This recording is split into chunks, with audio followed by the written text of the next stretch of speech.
What if you could experience death without actually dying? Welcome to the supernatural horror flick, Ghostmaker. Grab your popcorn and let's break it down. This is AlmoBox, serving bite size with blockbuster punch.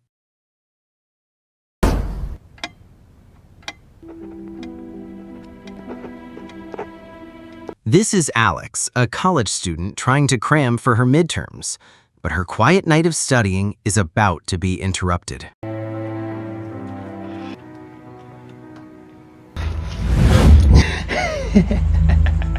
Turns out, Alex has some serious financial problems, in the form of a drug dealer here to collect on a debt. Alex promises to pay him back in a few days. Sure he will.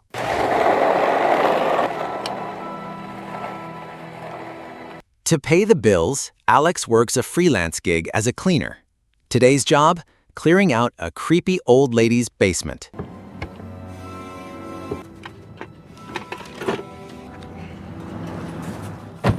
And amidst the junk, he finds this, an antique, ornate-looking coffin that looks like it's worth a fortune. But the old lady has one weird condition. The coffin has to be destroyed, ground to dust. Nothing suspicious about that at all. Destroy it? Of course not. Alex needs cash, so instead of taking it to the dump, he takes it home to sell online. Because selling a haunted-looking coffin from a creepy basement is never a bad idea in a horror movie.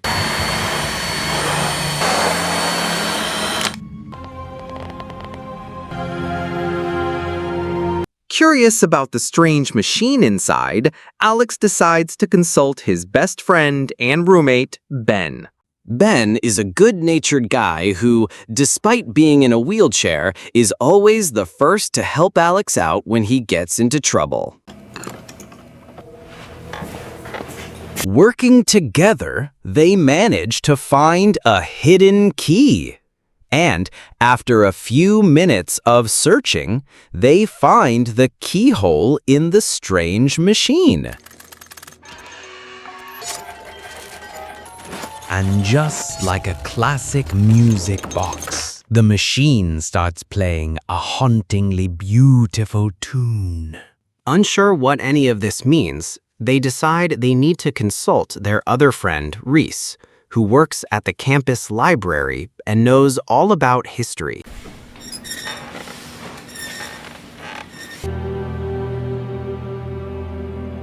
And this is Reese, the brains of the operation. He's a history buff who works at the library and knows a little bit about everything. After Alex shows him a picture of the coffin, Reese immediately identifies the creator, a man named Wolfgang Van Tristen. Van Tristen was a 15th century inventor who specialized in, of all things, creating artistic torture devices. Reese explains that Van Tristen was obsessed with death and the occult. The machine inside the coffin is called the Eidolon Machina, which literally translates to the spirit machine. A mechanical coffin that allowed him to safely experience the sensation of death. Von Tristan called this Geist machine. And without waiting to hear any potential warnings or side effects, because who needs those, Alex grabs the book and bolts back to the apartment. So, what do you use to test a 15th century ghost machine?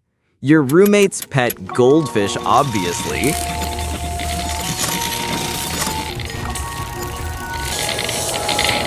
They turn the key, the music plays, and the fish instantly dies. But as soon as the music stops, it comes right back to life. They've just discovered resurrection in a box.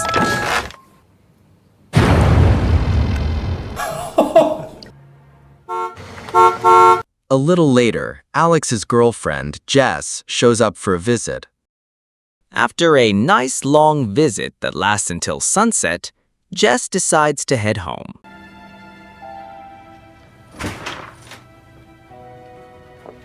That night, still obsessing over the coffin, Reese comes over to see the machine for himself. Tired of just talking about it, they decide to go for it. Alex volunteers to be the first human guinea pig, because what could possibly go wrong?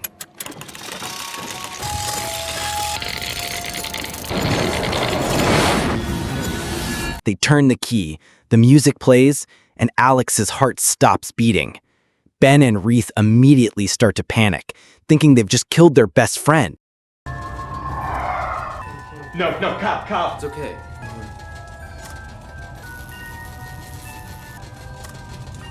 But Alex isn't dead. He's a ghost. Just like the book said, his spirit has left his body. And as soon as the music stops, he's yanked back into his body, waking up with a gasp. The machine actually works. Holy Oh! Scared the out of me. Tell us what happened, man. Do you After hearing Alex's incredible story, Reese, the logical man of science, immediately throws all caution to the wind and demands a turn. But his trip is different. He doesn't just float around the room. His spirit is transported somewhere else entirely. And when he comes back, he is completely freaked out, screaming in terror from whatever he experienced on the other side. But seeing his friends have such powerful experiences, Ben, who has been in a wheelchair his whole life, decides he can't be left out. He wants a turn. Finally, it's Ben's turn. For someone who can't walk, the chance to leave his body behind is an exciting one. But right as Ben is off exploring the astral plane, Jess comes storming back in, and she is not happy. When Ben wakes up, he proves the experience was real by repeating their entire argument back to them, word for word. And this is the moment they understand what they truly have. Not just an astral projection machine, but the ultimate spying device. what? A true ghost-making machine. But with this new discovery comes a new worry, mostly from Reese, who is the only one using his brain at this point. He warns them that they should stop using the machine until they understand the risks and side effects. But Alex and Ben, high on their new ghost powers, basically tell the voice of reason to shut up. They're not interested in consequences. And to make matters worse, Ben discovers an unexpected side effect. For the first time in years, he can feel a twitch in his paralyzed legs. Later that night, with Reese gone and Ben asleep, Alex gets some bad news. Jess wants to take a break from their unhealthy relationship. And how does Alex handle this emotional stress? The same way he handles his financial stress, by getting high.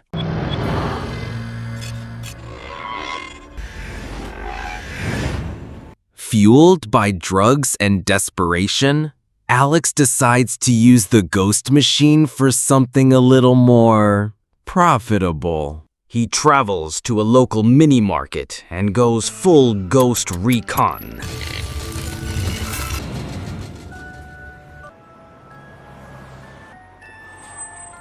He watches the clerk open the safe, memorizing the combination. He then checks out the key locations and the lock codes for the front door.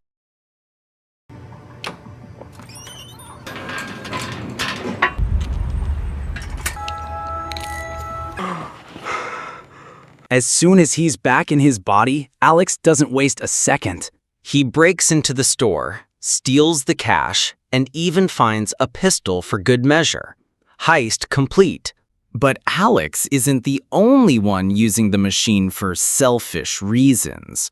While he's out robbing a store, Ben decides to go on his own little ghost trip.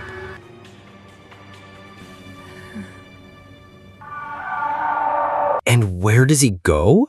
To Jess's house. It turns out Ben has a massive, secret crush on his best friend's girlfriend. And he proceeds to just watch her sleep. Yikes. So much for the good-natured friend. With a pocket full of stolen cash, Alex goes straight to the dealer's hideout to finally pay off his debt. He also gets to meet the dealer's charming boss.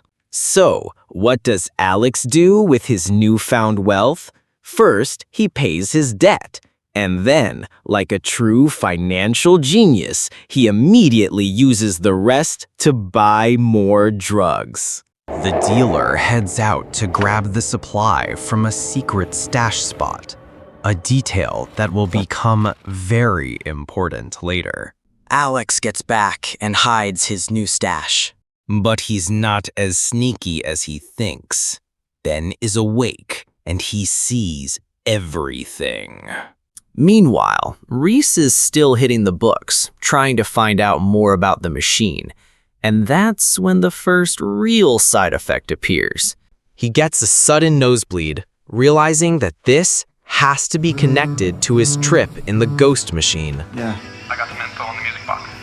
It relies on the diminished... The following night, Reese also comes known to as the apartment with some very bad news. He's discovered that the tune from the music box isn't just a song. He believes it's a so-called devil's music, using a specific frequency designed to directly affect the human brain. He explains that the nosebleed wasn't a coincidence. It's a symptom. The machine is physically damaging them. And so he gives them a strict order.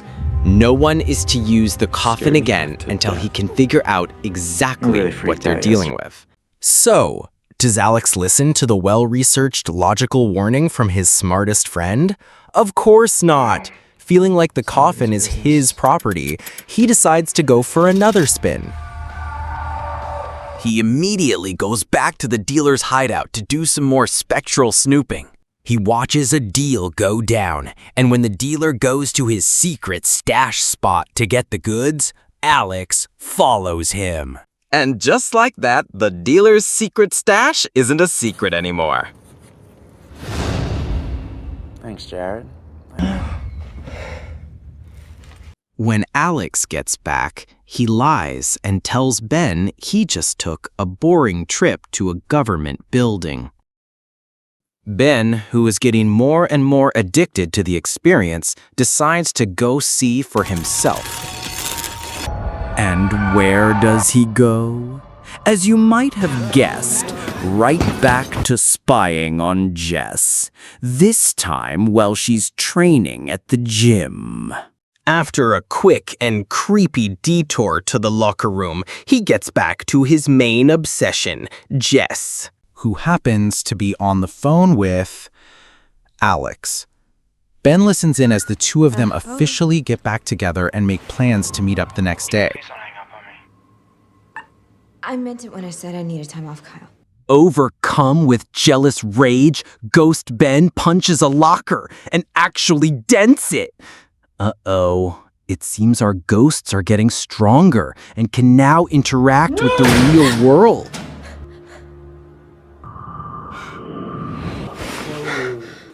How you feeling? When Ben gets back, he also lies, claiming he just went to the zoo to watch the monkeys. Yeah, a zoo full of treadmills and changing rooms. It's been a good movie. I'm sorry. Meanwhile, the only person taking this seriously, Reese, is making a breakthrough. He's not just listening to the music, he's analyzing its sound wave. And he finds something hidden in the silence, a constant pulsing frequency of 7 hertz. It's an infrasound, a frequency too low for the human ear to hear, but it's incredibly dangerous. It's powerful enough to kill small animals instantly.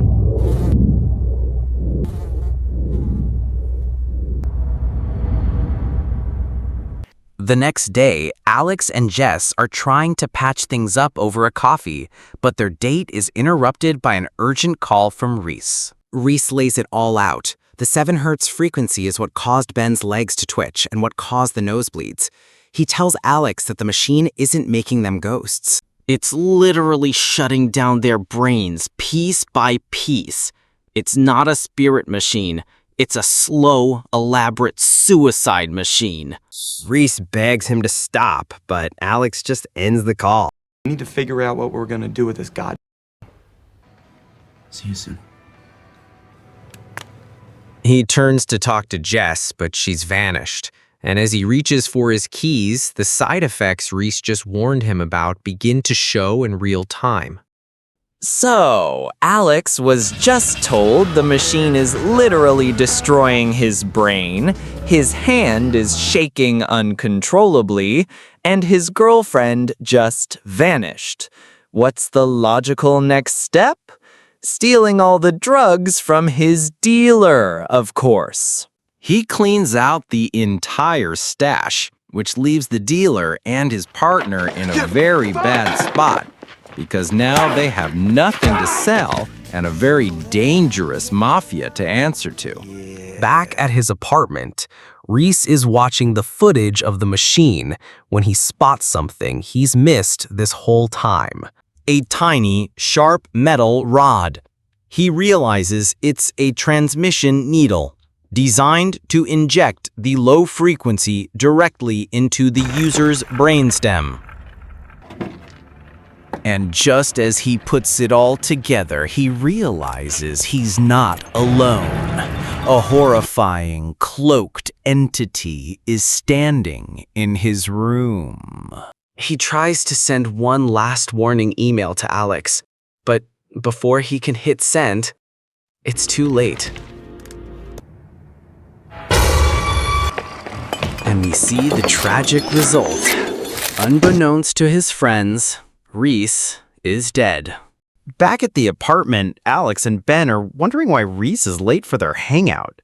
So when their smartest friend is suspiciously late after delivering a life or death warning, does Alex go check on him?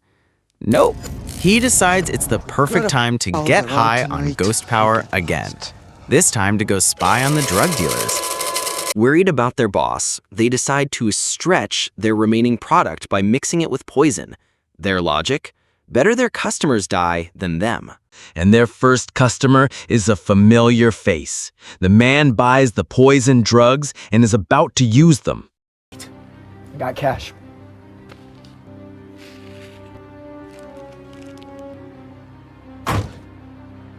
Alex tries to scream a warning, but he's just a ghost. No one can hear him.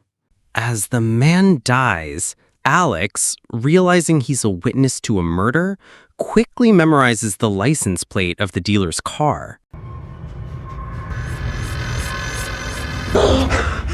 The moment Alex is back in his body, he realizes Ben is gone.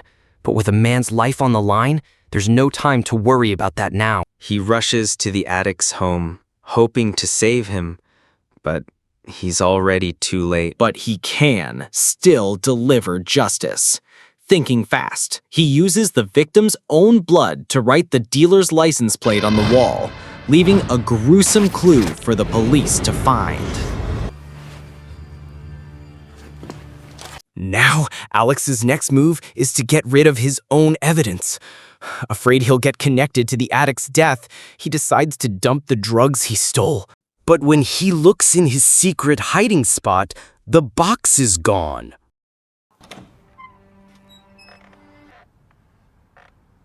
Kyle's an extreme personality, but he's not an idiot.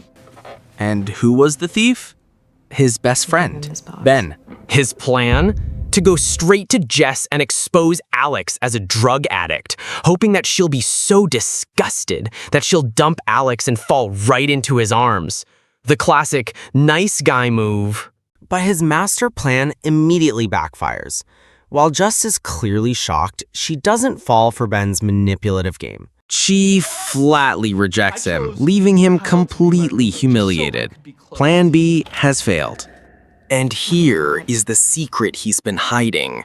Unbeknownst to everyone, Ben can walk. The machine's side effects have somehow healed his paralyzed legs. The machine that is slowly killing them has also given him a miracle. And now that he's been rejected, He's a healed man with a serious grudge. At the same time, Alex gets a visit from the police. They're here to inform him that his friend, Reese, is dead. They take him to the scene, where the police show him the final message Reese was trying to send just before he died. The message is a chilling warning. No one can cheat death.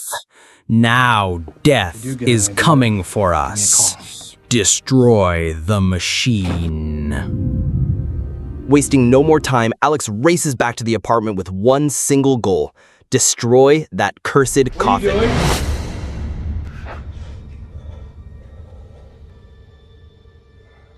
But when he gets there, he's greeted by an impossible sight. Ben is standing. And he makes it clear, he's not giving up the machine that healed him. Before Alex can even process what's happening, his best friend attacks him to protect the coffin. After a brief struggle, Ben knocks Alex out cold. And with his friend out of the way, he goes right back to his obsession, becoming a ghost to terrorize Jess. Now that he knows how to interact with the physical world, he goes full poltergeist on her.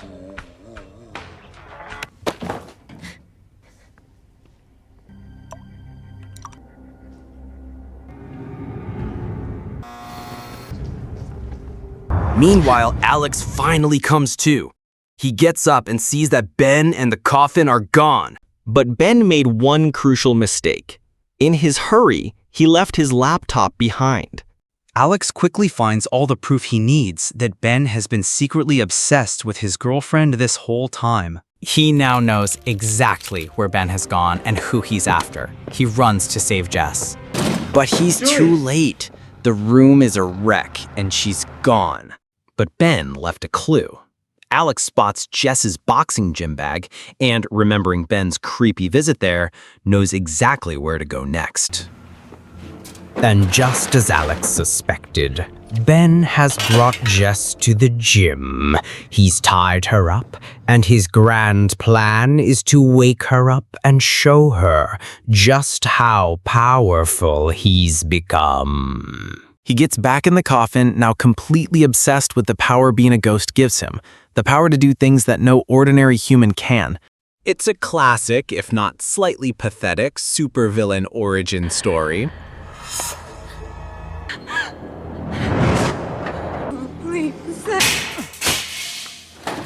Because Alex has just arrived, and he spots Ben's physical body, completely vulnerable.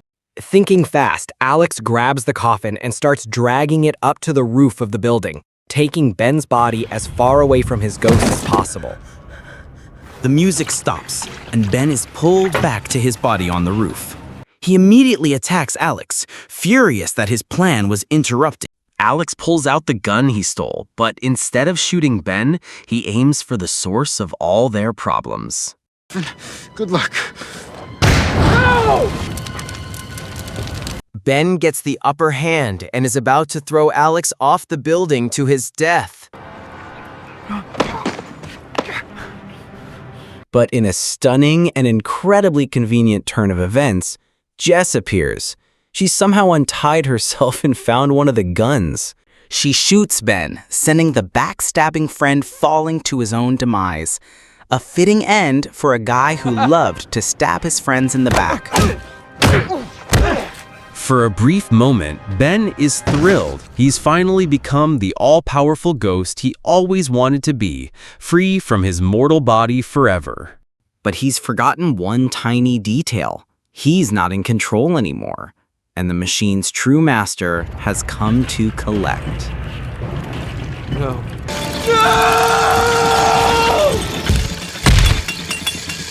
The police clearly found the bloody license plate number and are arresting the two dealers for the addict's murder. And that's where the dark and twisted story of the Ghostmaker machine comes to an end. See you on the next video.